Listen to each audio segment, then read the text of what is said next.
International forum for promoting homeopathy द्वारा आयोजित इस दैनिक हिंदी वेबिनार श्रृंखला में मैं डॉक्टर नेहा कक्कर यहाँ पर उपस्थित सभी डॉक्टर्स का स्वागत करती हूँ। और आज हमारा 909वां सेशन है। और अपना सेशन स्टार्ट करने से पहले हम अपनी रूटीन प्रेयर करेंगे। तो आज का जो हमारा सेशन है वो है, हमारे जो गेस्ट स्पीकर हैं वो हैं डॉक्टर जेडी दरयानी सर का मैं बहुत बहुत स्वागत करती हूँ। और इनका सर का एक मैं छोटा-सा इंट्रो यहाँ पे मेंशन करना चाहूँगी।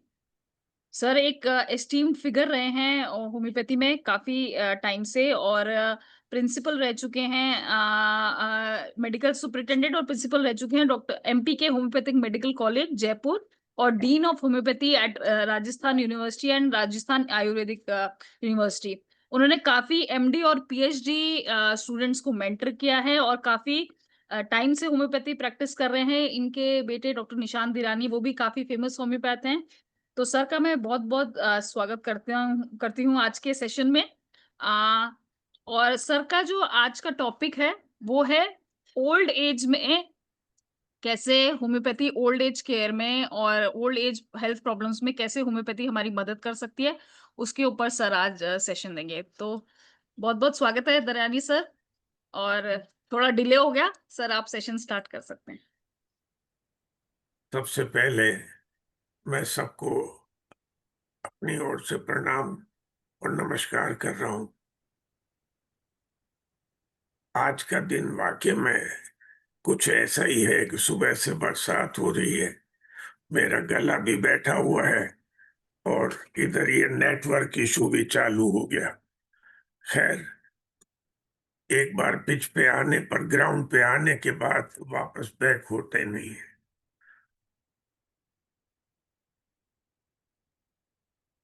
मैंने ये टॉपिक क्यों सेलेक्ट किया, उसके पीछे मैं अपना लेक्चर स्टार्ट करने से पहले डॉक्टर ईश्वर दास जी को, जो यहाँ हमारे बीच में है, उनको प्रणाम कर रहा हूँ। नमस्कार।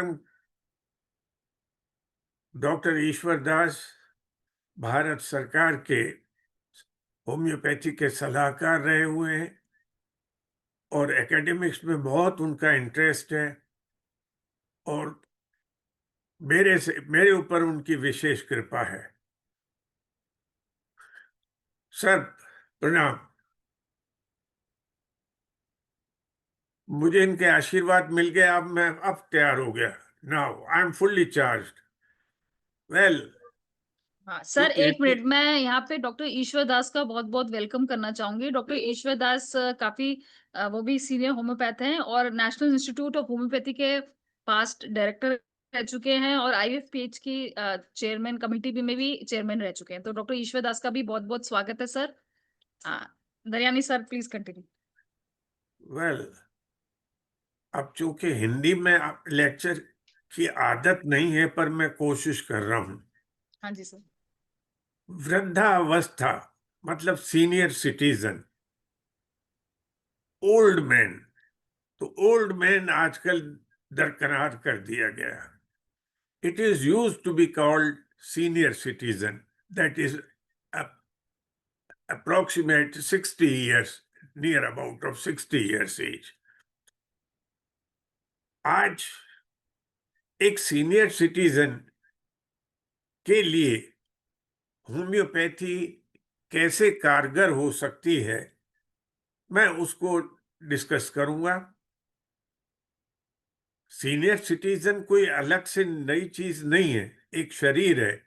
वृद्धावस्था शरीर है जिसमें कि इम्यूनिटी पावर लो हो जाती है, तो बॉडी का रिएक्टिंग फेस कमजोर हो जाता है।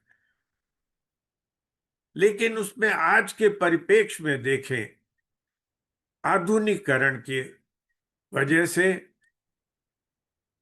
आधुनिकीकरण की वजह से शहरी वातावरण, हमारी शिक्षा, हमारी विज्ञान की टेक्नोलॉजी इस कदर बढ़ती जा रही है कि उसका हमारे जीवन पे सीधा सीधा असर पड़ रहा है। बल्कि जीवन नहीं, समाज, परिवार पर और तो और हमारा रहन सहन भी, कल्चर, ट्रेडिशंस पे भी फर्क आ रहा है। मेडिकल इलनेस के लिए कई सिस्टम ऑफ मेडिसिन हैं जिनके थ्रू द्वारा दवाई ली जा सकती है और दवाई लेते भी हैं। लेकिन आज के जमाने में सबसे बड़ी चीज जो है वो है mental health. Now mental health इस एज में आकर थोड़ी सी डिस्टर्ब हो जाती है। क्या कारण? उसका कारण सीधा सा ये है कि जब हम माइक जॉइंट फैमिली से निकल करके न्यूक्लियर फैमिली में आते हैं, उसका भी कारण है। बल्कि न्यूक्लियर फैमिली से भी बढ़कर के माइक्रो न्यूक्लियर फैमिली में आते हैं तो अकेले होने लगते हैं। अकेले होने के कारण एक वृद्धावस्था के अंदर जो बुजुर्ग है या कपल है, उसके दिमाग में कई ऐसी बातें आती हैं जो उसके रिटायरमेंट, अगर सर्विस में है तो सर्विस में पहले से ही एक ख्याल आने लगते हैं, और सर्विस के बाद में जो परिस्थितियां बनती हैं उससे मेंटली वो डिस्टर्ब, यानी इल हेल्थ कहना चाहिए, मेंटल हेल्थ उसकी साउंड नहीं रहती। उसकी वजह से depression, behavioural disorders, sleeplessness, loneliness, कई तरह की चीजें हैं जो सामने होती हैं जिनका मॉडर्न सिस्टम ऑफ मेडिसिन या कन्वेंशनल मेडिसिन के अंदर कोई इलाज नहीं है। तो क्या हम उनकी मदद कर सकते हैं? इसी चीज को लेकर मैं आपके सामने बैठा हूं आज। तो बाकी मैं मेडिकल प्रॉब्लम्स को टच नहीं करूंगा, सिंपली साइकोलॉजिकल यानी मेंटल हेल्थ से रिलेटेड जो प्रॉब्लम्स हैं ओल्ड एज की, उसको कंसिडर करूंगा। जैसे मैंने आपसे कहा कि आज के युग में growing industrialisation and urbanisation, consideration for self by the younger group, मैं पहले ये होता था आप जैसे कहें, आप जैसा कहें, बड़े बूढ़े जो घर का हेड होता था वो कहता था कि ऐसा करना है, आपका क्या विचार है, वो अपनी आज्ञा देते थे या परमिशन देते थे। आज अपने आप डिसीजन लेना, ये परिस्थितियों की वजह से हुआ है। जो एक कॉरपोरेट सेक्टर बनता जा रहा है, एजुकेशन हब जो है, उसमें मॉडर्न कल्चर जब इन्वॉल्व हो गया तो उसके अंदर हर डिसीजन खुद लेना पड़ता है। अगर वो पूछे पापा मैं ये करूं, दादाजी मैं ये करूं, तो अभी पूछ के बताते हैं दादाजी से वो क्या कहते हैं। तो ये कम्युनिकेशन बहुत दिक्कत वाला हो जाएगा और एक बच्चा अपना कॉन्फिडेंस खो बैठता है। इस वजह से उसके कॉन्फिडेंस को डेवलप करने के लिए कहते हैं जो अच्छा लगे सो तुम करो। नतीजा, वो उस वातावरण में पलता हुआ आगे बढ़ रहा है। पर एक तरफ तो उनका यंगस्टर्स का फायदा हो गया, दूसरी तरफ ये भी है कि आज के जमाने में अकेलेपन के अंदर जो उसकी तनख्वाह से घर नहीं चलता, एसेट्स नहीं बन पाते, हम थोड़े से भौतिकवाद की तरफ बढ़ रहे हैं।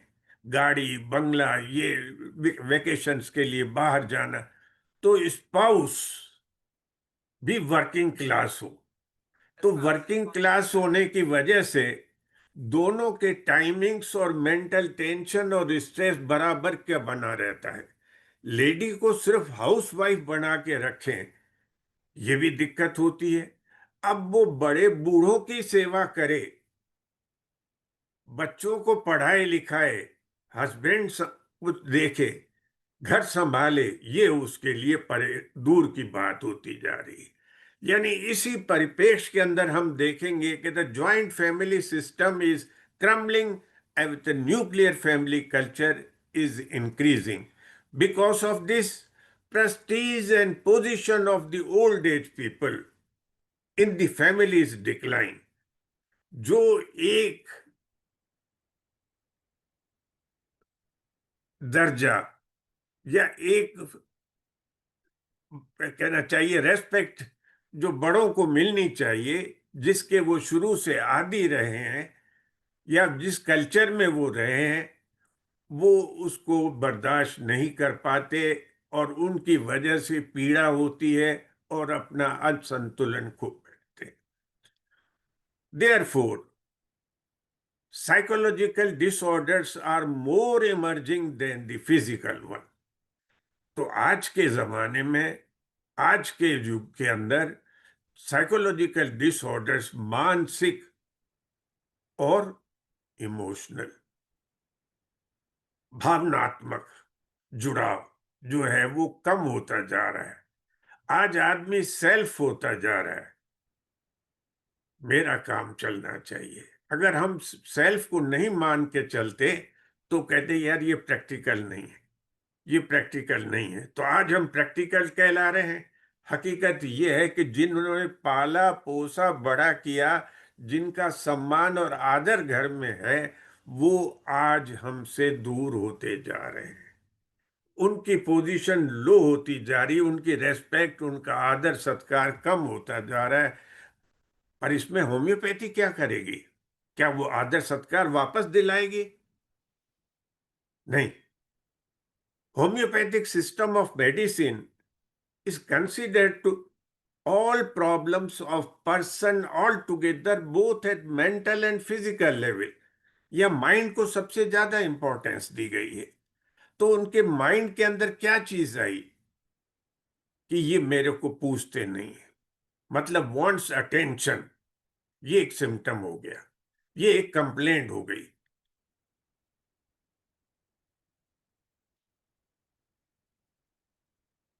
अब हम वापस इस पे आ रहे हैं जो मैंने शुरू में बात कही, एंजाइटी बिफोर रिटायरमेंट।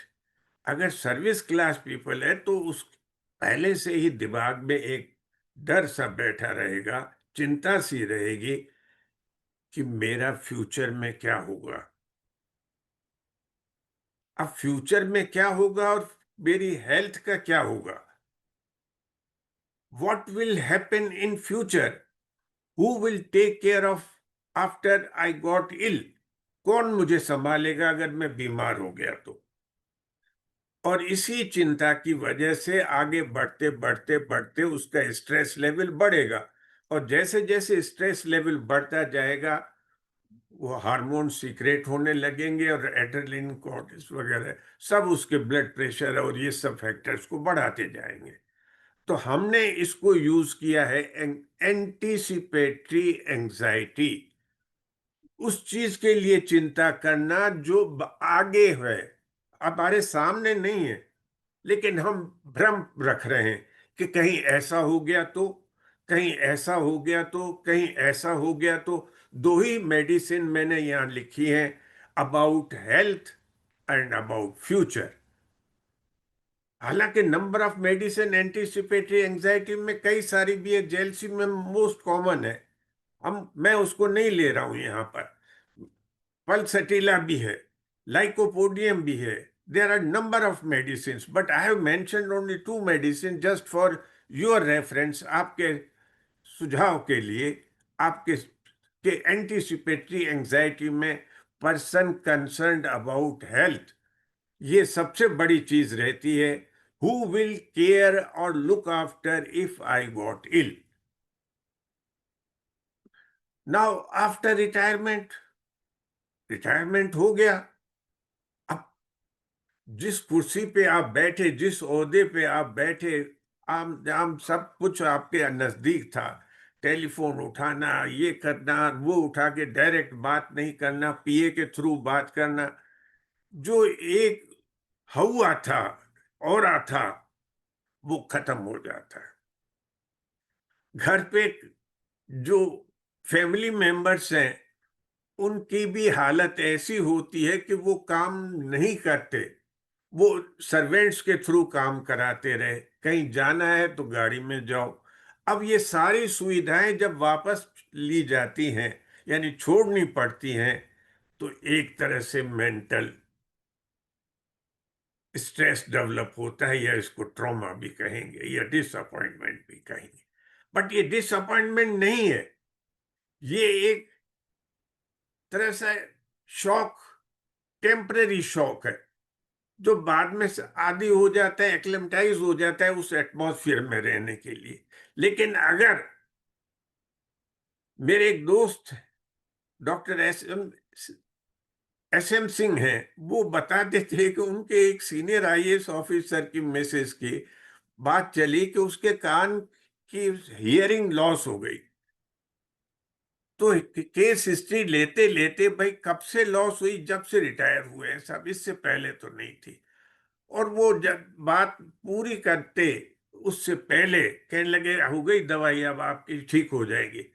नाउ जैसा उन्होंने मुझे बताया कि इग्नेशिया हाई पोटेंसी में दी 2-4 डोज, और वो धीरे धीरे कान खुलने लग गया। कान नहीं खुला, बट इम्पैक्ट था। किस चीज का इम्पैक्ट था? मैं कैसे काम करूंगी, कोई कहना नहीं मान रहा है, नौकर नहीं है। यानी जो उसकी फैसिलिटीज थी वो सारी, जो कंफर्ट जोन था, वो कंफर्ट जोन से अलग हो गई। वो एक सदमा सा लगा। For any kind of emotional trauma, I think the acute medicine is ignatia. One should counter with ignatia. Now, similarly, there is another point. Ailments from sudden loss of prestige and position and comfort. Here it was comfort. And earlier it is that prestige and position, जो एक अहम दर्जा था, आज कोई मिलने नहीं आता। आज पानी का गिलास मुझे खुद लेने जाना पड़ता है। इस पोजीशन के अंदर आने के बाद जो सेंसिटिव पर्सन है, बहुत ज्यादा सेंसिटिव है, वो फील करेगा, अरे यार मैं कैसे करूं। मैं तो जो मैं थी, वो उस मैं के बीच में तकरार हो रहा है, और वो तकरार भी टेम्परेरी अगर होगा तो एडजस्ट कर लेगा। लेकिन अगर उसकी वजह से उसका ब्लड प्रेशर फ्लैक्चुएट होने लग गया, या डायबिटीज फ्लैक्चुएट होने लग गई, या कुछ और तकलीफ ऐसी फ्लैक्चुएट हो रही थी जो उससे पहले से थी, ये इसका एक्साइटिंग कॉज बना, तो उस समय भी इग्नेशिया काम में लेंगे। लेकिन अगर ये क्रॉनिक बनता है, तो उस समय औरम मेटालिकम नहीं भूलनी चाहिए।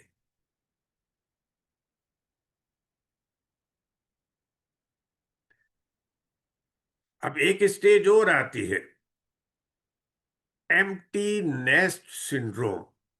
एम्प्टी नेस्ट, नेस्ट मतलब पिंजरा, एम्प्टी मतलब खाली। चिड़िया का जो घोंसला है, वो घोंसला खाली होगा, उसके अंदर कोई जीव नहीं है, कोई आवाज नहीं है, कोई लाइफ नहीं है। कैसा महसूस करेंगे? आज आपके पास सब कुछ थे, लेकिन अपने आप में अकेलापन महसूस कर रहे हैं। क्यों? जिनसे लगाव था वो आपके सामने नजर नहीं आ रहे। किन से लगाव था? बच्चे थे, उनको पाला पोसा बड़ा किया, पढ़ने लिखने भेजा, और अब बाहर चले गए और बाहर सेटल हो गए। और उसी के साथ ही उनकी नौकरी भी वहां लग गई, वो वहां सेटल हो गए। अब इसके अलावा एक चीज और आती है, जो शायद कुछ लोगों ने अपना अनुभव किया होगा, मैं तो कर रहा हूं। व्हेन लव्ड वन डाइज, जब बेस्ट पार्टनर यानी हाफ पार्टनर जिसको कहते हैं, वो हमारे सामने से चला जाए, अकेलापन महसूस होता है। तो न तो बच्चे बात करने वाले, और न हम अपनी बात को अपने बेस्ट हाफ से कह सकते थे, वो भी नहीं कह पाएंगे। तो एक खालीपन सा महसूस होता है। इस खालीपन को लोनलीनेस कहते हैं, और मेडिकल टर्म दी गई है इसको, एम्प्टीनेस सिंड्रोम। सिंड्रोम में कई सिम्टम्स आते हैं, मन नहीं लगना, उदासी होना, भूख कम लगना, नींद नहीं आना, there are so many things. अब ये एम्प्टी नेस्ट सिंड्रोम किन लोगों में होता है? हर एक में तो नहीं होता, लेकिन उन लोगों के अंदर ये चीज ज्यादा होती है जो उस टाइम पर जब पहले से ही परेशानी की हालत में गुजर रहे हो, स्ट्रेसफुल लाइफ के अंदर जी रहे हो, some new unpleasant things develop. अचानक कोई अनचाही परिस्थिति पैदा हो जाए, जैसे रिटायरमेंट। मैं तो तैयार ही नहीं था। मेरे को कहा गया कि अब आपकी ड्यूटी खत्म, आप रिटायर करिए, आपकी तनख्वाह आपको मिल जाएगी। I was not prepared fully, but factory loss में गई, कंपनी लॉस में गई, हमको हटा दिया। मुझे नहीं मालूम था कि मेरी 10 साल की सर्विस अभी और होगी, तो मैं सब कुछ कर लेता, लेकिन मैं अभी से रिटायर हो गया। और एक लेडी जो अपने आप को महसूस करती है कि मेरे में फेमिनाइन करेक्टर है और सब कुछ है, वो मीनोपॉज आते ही सोचती है कि अब मेरी वैल्यू खत्म। सिमिलरली डेथ ऑफ स्पाउस, जो आपके नजदीक है, आपकी बेस्ट हाफ है, वो आपसे जुदा हो गई हो। तो there are multiple, but be sure about that. This is not the only cause of empty nest syndrome. But already patient who was in stressful in life with, but some new unpleasant things developed. यानी उन्होंने उसको excite कर दिया, exciting cause बना दिया, trigger कर दिया, और वो चीज प्रेसिपिटेट हो गई। तो हम ये बात करेंगे उनसे, जब आते हैं आपके पास पेशेंट, तो एक ही बात होती है, आप ये इतने उदास क्यों दिख रहे हैं? अब उदास नहीं दिखे तो खुशी कौन सी रही? क्या मतलब?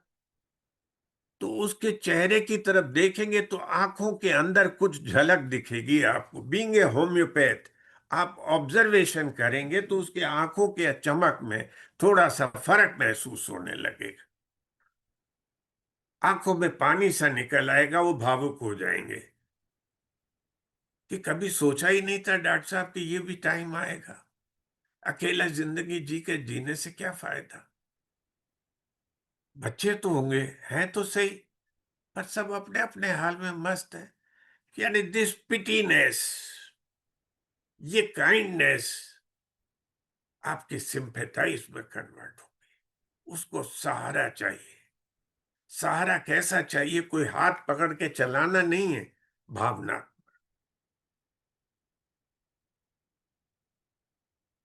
अब वो तो मैं दूंगा, कैसे दूंगा? उनके पर्सनैलिटी देख ली, सिम्टम्स नोट कर लिए, उसके हिसाब से अगर हम देखें तो हम ये कह सकते हैं, is a sort of grief, एक सदमा है। अब ग्रीफ के लिए फिर वापस अगर देखें तो वही 3 मेडिसिन सामने आ गई। In acute stage Ignatia, long standing grief, कितने टाइम हो गया? अब टाइम तो हो गया 10-12 साल। तो 10-12 साल से अब तक आप, डॉक्टर साहब क्या बताओ, मन ही नहीं लगता। और उससे भी बात में जाएं, जो क्रॉनिक हो चुका है बिल्कुल, ग्रीफ इन मार्क्ड डिप्रेशन, उदासी, अवसाद। ये डिप्रेशन जब ओल्ड एज में आता है तो उसका जीना बड़ा मुश्किल होता है। इसलिए कहते हैं कि लोगों से मिलिए, बात करिए, अपने संबंध बनाए रखें। कोई न भी बोले तो राम राम भैया, राम राम भैया।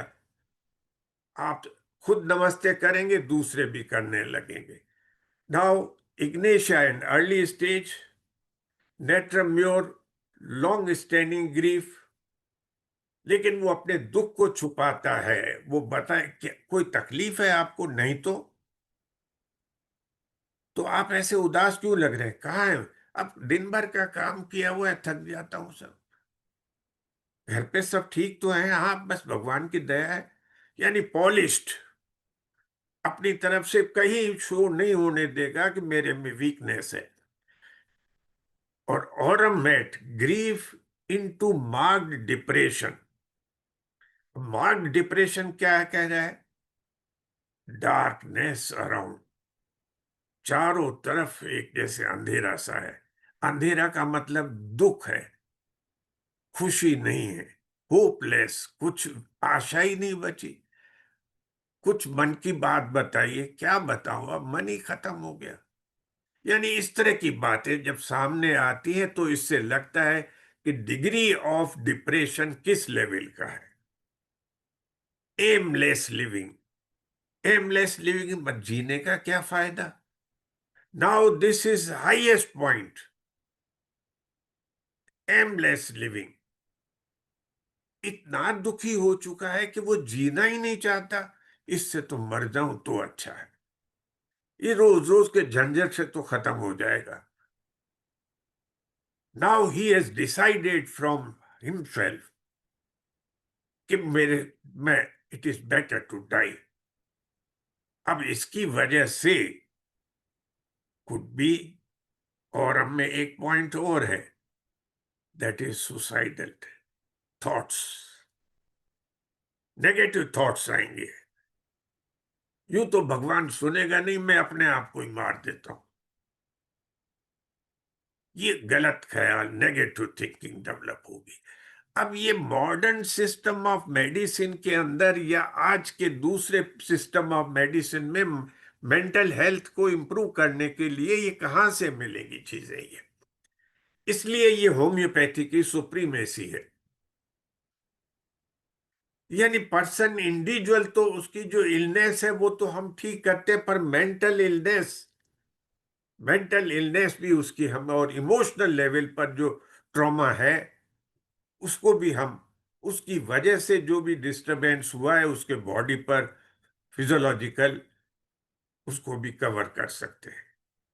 This I want to give a message to you all. यही मैं अपने तरफ से कहना चाहूंगा आपको कि हमेशा बुखार खांसी जुकाम में फंसे रहने की बजाय आप एक दिन, हफ्ते का एक दिन कोई सा ऐसा फिक्स कर लीजिए, 2 घंटे या 3 घंटे का, कि सुबह इतने बजे से इतने बजे या शाम को इतने से सिर्फ जेरिएट्रिक केसेस को अटेंड करेंगे।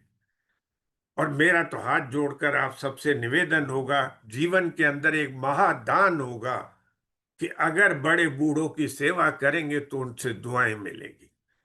और ये मंच सरस्वती के पुजारियों का है, ये गुरुकुल है। यह गुरु दान देता है, दक्षिणा दे किस रूप की चाहिए? दक्षिणा इस रूप की चाहिए गुरु को कि वो दूसरों की सेवा करे। पैसा हमारे पास है, हमने 6 दिन प्रैक्टिस की, 7वें दिन सिर्फ 2 घंटे 4 घंटे अगर हम ये करें तो क्या बुरा है? हम घर जाके मरीज से मिल आए, जाके उनके हालचाल पूछे कैसे हैं, तो भी बहुत बड़ी चीज है। ये मेडिसिन अलग चीज हो गई है और एक आपका अपना ह्यूमन नेचर अलग हो गया। अब यहां पर आता है होम्योपैथी में इसको ढूंढे कहां से। एलिमेंट्स फ्रॉम, यानी तकलीफ होने का कारण क्या रहा? Loss of Prestige and position. आज रिटायरमेंट के नजदीक था, अचानक किसी भी कॉन्स्पिरेंसी की वजह से मेरे ऊपर छापा पड़ा और झूठा सच्चा केस बना करके मेरे को सस्पेंड कर दिया। और दुनिया के सामने मैं शरीफ हूं, मैं ईमानदार हूं, लेकिन आज मेरे ऊपर एक काला टीका लग गया कि मैं ईमानदार नहीं हूं, मेरे घर पे ये मिला, मेरे घर पे ये मिला, मैं रिश्वतखोर, ऑनर वुंडेड, ऑनर, मेरा जमीर वो घायल हो गया। अब मैं क्या मुंह दिखा के चलूंगा? इस किसको दिखाऊंगा? लोग सब थूकेंगे कि बड़ा दरवेश बनता था, बड़ा वो होता था कि ईमानदार हूं, ईमानदार हूं। कहाँ है ईमानदारी? घर के लोग भी शक स्वभाव से देखते हैं, सस्पिशियस हो जाते हैं, और नतीजा ये होता है कि वो अपने आप में बहुत ज्यादा दुखी होता है, असहाय महसूस करता है। लेकिन ये तो बात हुई एक साइड की, ऑफिशियल या एक बिजनेस से रिलेटेड। दूसरी साइड से देखिए, हम पारिवारिक बात कर रहे हैं जिसमें रह रहे हैं। Now that is honour wounded, disobeying.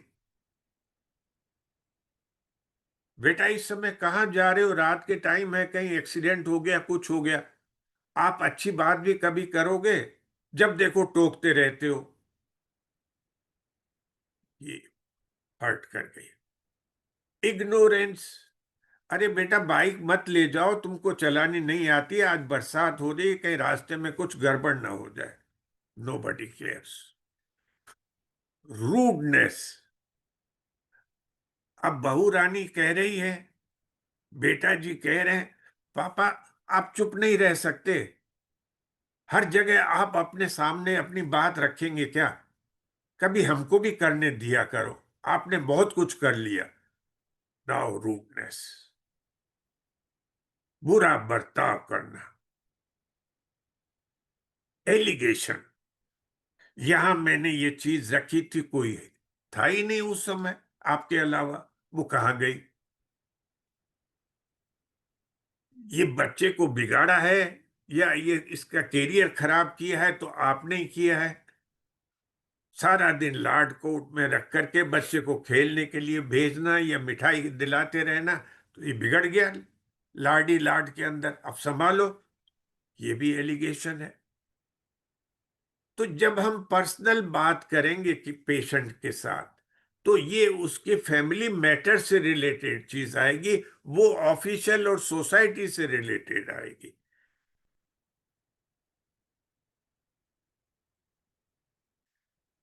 Aurum is also useful in depressive state of mind with reserved displeasure। किसी से बात नहीं कर पा रहे हैं, कोई कंपनी नहीं है, आपकी आदत ही नहीं रही कंपनी में रहने की, रिजर्व नेचर के रहे। अब रिजर्व नेचर धीरे धीरे धीरे धीरे आपको कंपनी से उड़ा गया। आज मेरे को रिटायर हुए पता नहीं कितने साल हो गए होंगे, 16-17 साल तो हो गए।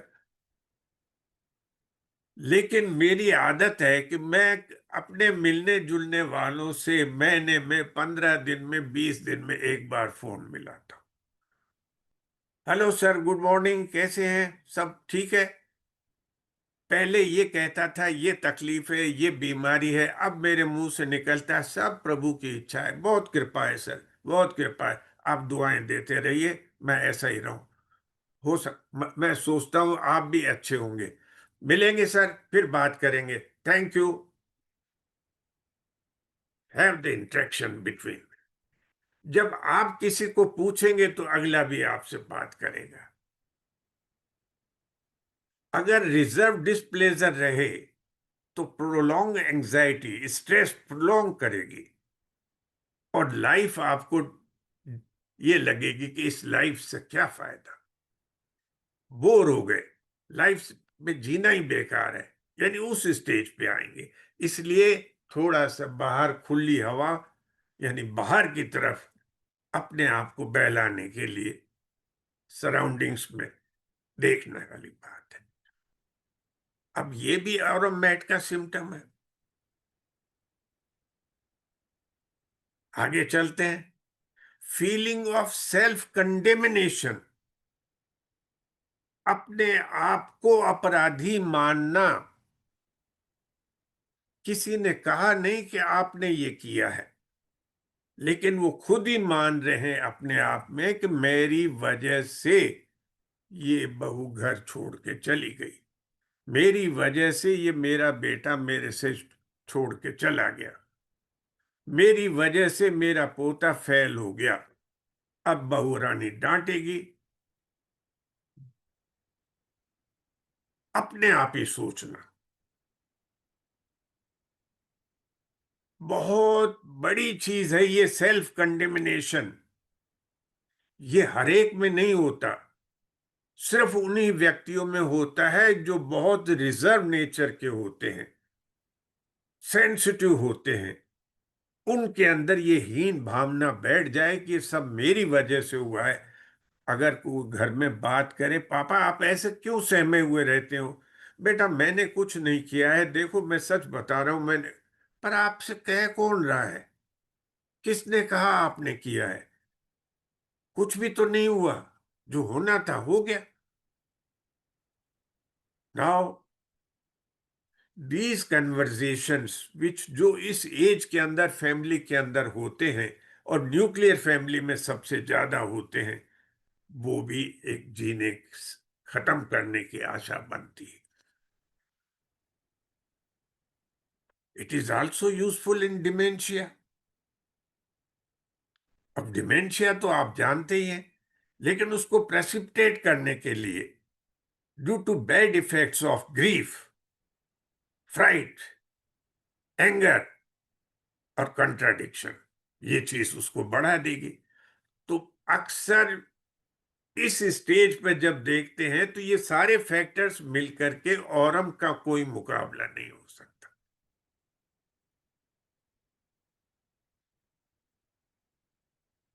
ये देवता पुरुष है। Conflict between old values and modern values. हमारे जमाने में तो ऐसा होता था, आजकल के बच्चे ऐसे हैं। Traditional versus modernisation. अगर इसको एम और टी को हटा देता हूं तो मैं यहां अगर ये लिखूं सी वर्सेस सी, तो सी वर्सेस सी कहां से हो गया? सी स्क्वायर हो जाएगा। Culture, career, culture, career. Culture था, ट्रेडिशन था, कैरियर आज कैरियर हो गया। मैं जो अपना कैरियर बनाना है, आप जानिए मैं कब तक आपके भरोसे बैठा रहूंगा। आज कैरियर, मुझे अपना कैरियर बनाना है। मुझे, मुझे, मुझे, सेल्फ। नेहा कक्कड़ तुम बड़े ध्यान से सुन रही हो।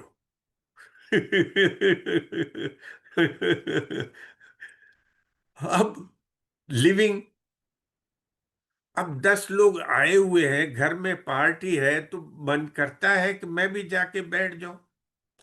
अब मेरी आदत है कि पजामा और कुर्ता पहन के बैठने की, तो मैं पजामा कुर्ता पहन के आगे बैठ गया। और बाबूजी से इनको समझाओ कम से कम थोड़ा कपड़े साफ तो पहन करके आके बैठा करें। वर्किंग, आज मैं अपने ऑफिस के अंदर टेबल खाली करके उठता हूं, लेकिन अगर कागज का ढेर लगा हुआ है तो मैं, ये क्या है ये पेपर का, ये अभी तक इस पे क्यों रखा हुआ है? कर लेंगे साहब, अभी क्या करें, कल ये काम हो गया, घर में ये हो गया। तो वर्किंग की पंचुअलिटी, बरसात हो रही है चाहे भीड़ भाड़ हो रही है, कुछ भी है, I have to work. Time punctuality, घड़ी की सुई की नोक और अगले की प्रेजेंस। इतना पंचुअल होना, टाइप ए पर्सनैलिटी वाला आदमी काली कार्ब है। टाइप ए पर्सनैलिटी आर्सेनिक है। आर्सेनिक ड्रेसअप के हिसाब से बहुत क्लीन रहता है, जबकि ये सिंपल ट्रेडिशन में रहेगा। चेंज वर्ड इसके साथ नहीं जुड़ सकता। तो बड़े बूढ़ों को अगर कोई कपड़े भी लाके दो, शॉल या और कुछ भी लाके दो, क्या जरूरत थी? क्यों पैसे खराब कर रहे हो? कहाँ आना जाना होता है जो मैं पहनूंगा? हो गई। और ऑनेस्टी, ऑनेस्टी ये है कि ये इसमें से कमी नहीं होनी चाहिए। हराम का पैसा कहते हैं घर में नहीं आना चाहिए, जितना आएगा वो उससे दुगना होके जाएगा। ये बड़े बूढ़ों के पहले से चलता आ रहा है। तो अब आजकल तो ये है कि पैसा आना चाहिए, जितना पैसा कलेक्ट करेंगे उतने मालदार बनेंगे। चाहे कैसे भी तरीका हो, पैसा आना चाहिए। तो इसको कहते हैं कि सर्विस चार्जेस। ऐसे थोड़ी काम होगा। हम तुम्हारा फायदा कर रहे हैं, तुम हमारा फायदा करो। लेकिन ये काली कार नहीं करेगा। लाइकोपोडियम तो कर लेगा, नक्श कर लेगा। अब ये सब चीजें जो कॉन्फ्लिक्ट की वजह से मन में अंतर्द्वंद हो रही है, इसकी वजह से गुस्सा आता है। मानते ही नहीं है, मानते ही नहीं है, सुनते ही नहीं है, करते ही नहीं है। कितना ही कहो, अब कल भी कहा था, आज फिर वापस वैसा ही। तो उससे फ्रस्ट्रेशन, अब फ्रस्ट्रेशन की वजह से स्ट्रेस लेवल हाई। तो स्ट्रेस जितना बढ़ेगा उतनी बीमारी बढ़ती जाएगी, आपकी डायबिटीज भी, आपकी शुगर लेवल, आपका ब्लड प्रेशर, आपकी ये सारी चीजें। तो एक तरफ तो आप दवाई ले रहे हो ब्लड प्रेशर कंट्रोल करने के लिए, डायबिटीज कंट्रोल करने के लिए, उधर स्वयं ही इन विचारों से अपने माइंड, थॉट, इमोशंस, आपका जो स्वभाव है उसकी वजह से आप अपना, अब स्वभाव को बदलने के लिए कौन सी दवाई दी जाए।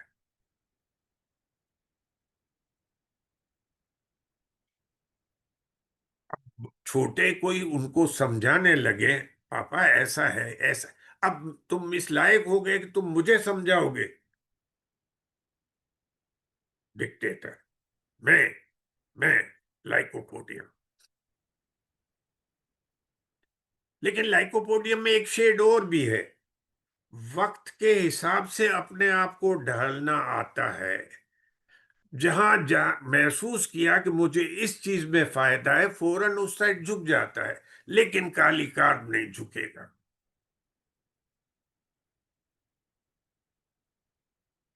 अब मैंने जो कुछ अपने मन की भावना आपके सामने रखी, शायद मेरी भावनाओं का सम्मान करते हुए अगर आप अपने जीवन में ये कार्य चालू कर दें और इस तरफ ज्यादा ध्यान दें, चाहे हफ्ते में एक दिन, आधा दिन, थोड़ा सा रख करके और बुजुर्गों के लिए आप अपने आप को इन्वॉल्व करें, तो होम्योपैथी में जितना स्कोप है जेनेटिक्स के लिए, उससे ज्यादा किसी और जगह नहीं।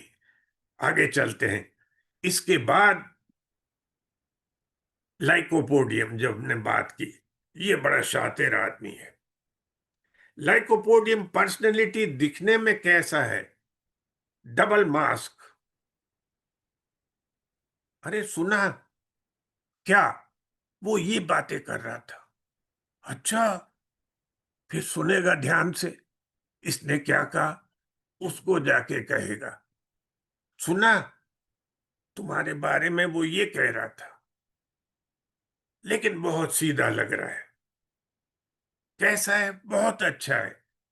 आप जानते हैं, हाँ, मेरे को सारी जन्म कुंडली मालूम है। नेताजी जो है वो लाइको है। मैं आपके कर दूंगा, आपके कर दूंगा। अरे पक्को गलती हो गई, माफ करो, वोट दे दीजो, वोट दे दीजो। तो अब घर वाले कौन से लाइकोपोडियम है? एजेड पर्सन भी लाइकोपोडियम है। कैसे?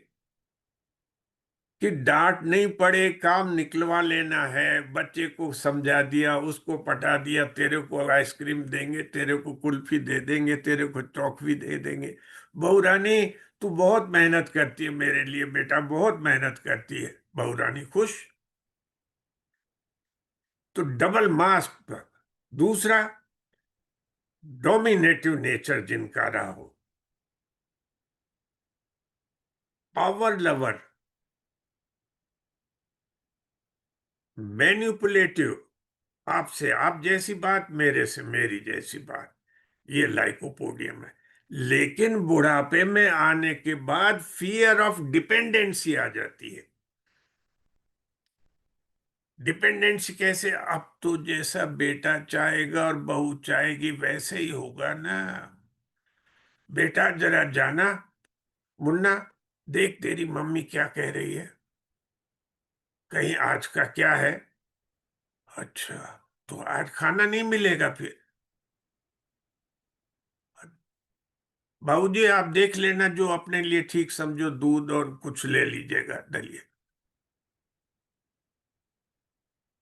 वो ये स्ट्रेस पैदा हो गया, क्यों? फियर डेवलप हो चुका है कि जो कुछ आपने किया था उसका खामियाजाना भुगतना पड़ रहा है।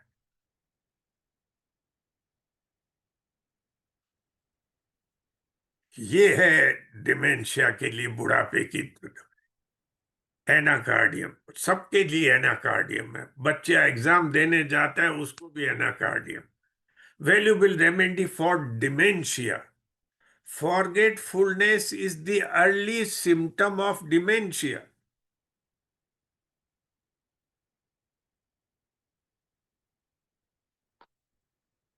Impaired memory or sudden loss of memory. ये कौन है? ये कौन है? ये भैया है। कौन से भैया? अपने भैया? मुन्ना है? कौन Munna? Sudden. Gradual is baryta का। Sudden, without any cause, without any cause, according चला जाए। और एक चीज आपको और बता रहा हूं आज, glow 9 forgetfulness. Well known street, well known road. रात को गाड़ी चलाते आ रहे हैं, चलते चलते, यह कहाँ है? ये मेरा, मैं अपने घर के लिए देख रहा था। अरे भाई साहब, 3 चक्कर तो लगा चुके आप। Well known street and his house. Makes purchase, forgets to collect. लेक ये होम्योपैथी का है असली। अब इस तरह के सिम्टम्स हैं कि आजकल तो पता नहीं क्या हो गया, इसको कोई चीज रख दो, बाद में ध्यान ही नहीं कहाँ रखा है। ये बुढ़ापे में होता है। अरे तो हम भी तो बुढ़ापे में हैं, हमारे साथ तो नहीं होता। कंपेयर मत करिए। दो इंडिविजुअल की अपनी आइडेंटिटी, उसकी अपनी इंडिविजुअलिटी डिफरेंट है। एक लेकेनेनम है तो एक एनाकार्डियम है और एक ब्राइटाकार है। ब्राइटाकार में क्या है? Regression of, regression, gradual regression या sudden.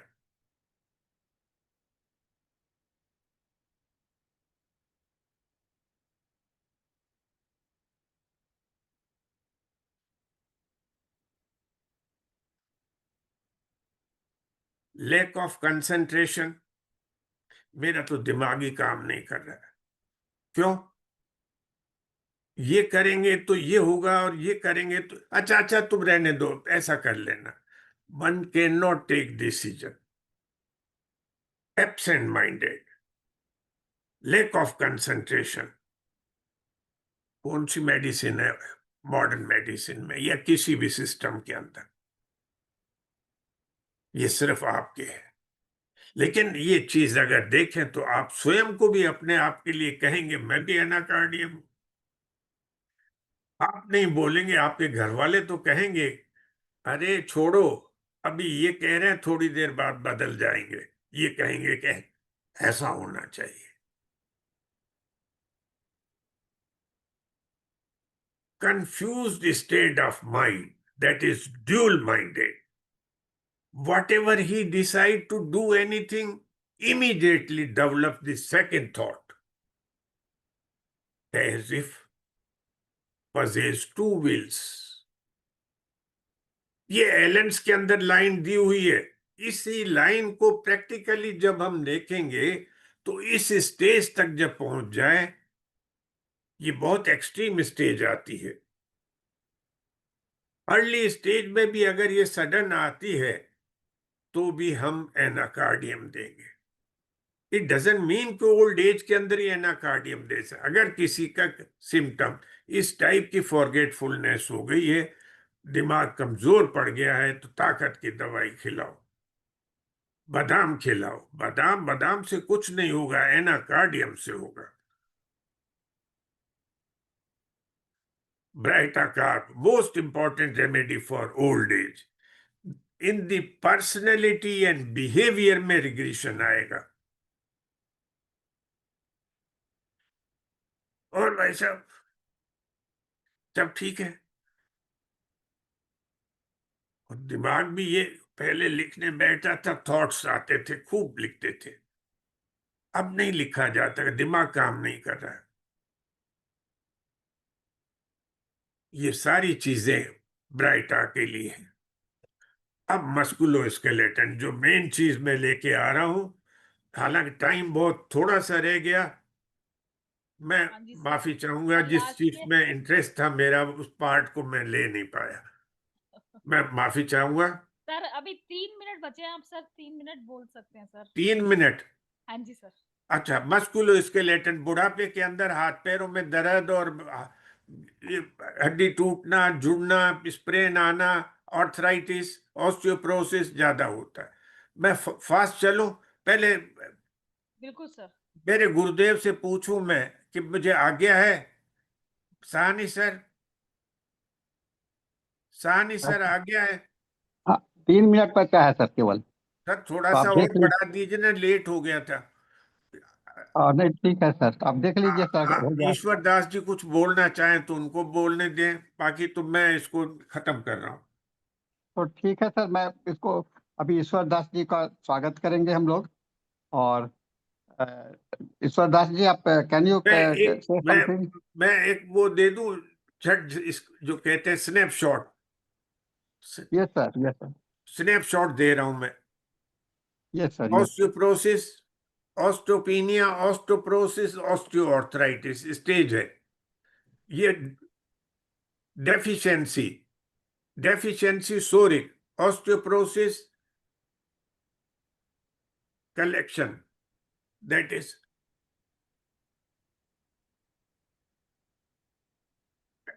Storage.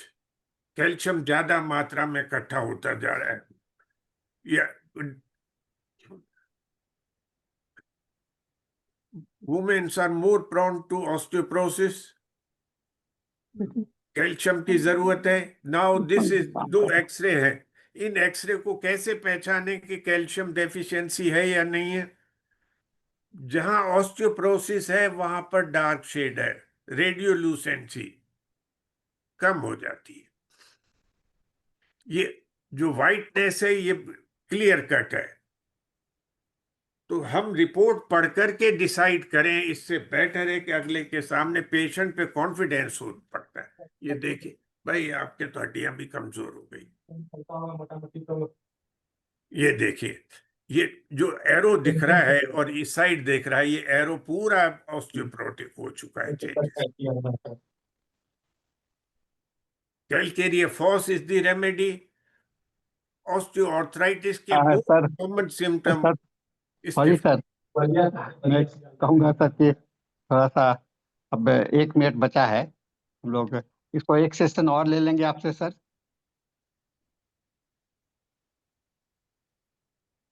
Hello hello. Sir, एक सेशन आपसे और ले लेंगे, दूसरा। जैसे आप उचित समझे सर। हाँ, अब सिर्फ एक सेशन आप। मेरी आदत ये है कि मैं अलग से सर क्योंकि क्लास टाइप, टाइम का कंस्ट्रेंट है सर, तो मैं हम समझ लोग रहा अगला हूँ, सेशन करते हैं। समझ रहा हूँ। Yes sir.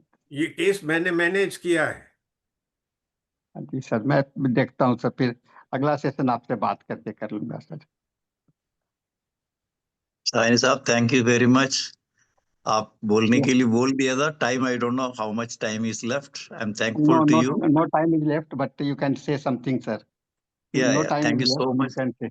नमस्कार सायनी साहब, नमस्कार Deryani साहब, and all the audiences who are here.